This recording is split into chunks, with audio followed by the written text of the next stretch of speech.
L'exposition post-pop, c'est un travail qui a été développé lors de la maîtrise en art à l'Université Laval.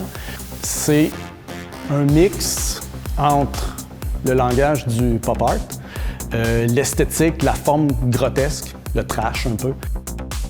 Au niveau de l'exposition, il y a un petit peu de sculpture, mais c'est essentiellement une exploration au niveau du collage et du graphisme numérique qui sont un peu combinés ensemble et qui sont imprimés sur des supports industriels. J'ai acheté comme plein de petits collants. À travers ça, j'intègre des images de photographies de brigades anti-émeutes. Ça crée comme un peu une espèce de clash entre société du divertissement puis un peu l'aspect un peu dictature, répression policière. On peut déceler dans l'ensemble du travail qu'il y a définitivement un commentaire social, un peu critique, un peu ironique. Derrière moi, il y a la sculpture de type cyberpunk.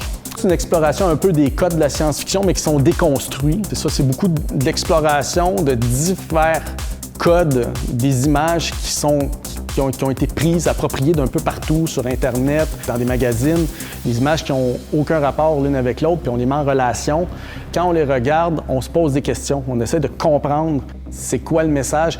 Le but de l'exposition, c'est de tout rassembler ça avec une certaine disposition dans un espace pour que ça devienne un lieu de discussion artistique, culturelle, mais aussi sociale et politique. À la base, je suis un artiste industriel, c'est-à-dire j'ai déjà été artisan dans le cinéma, je suis graphiste de métier, web designer.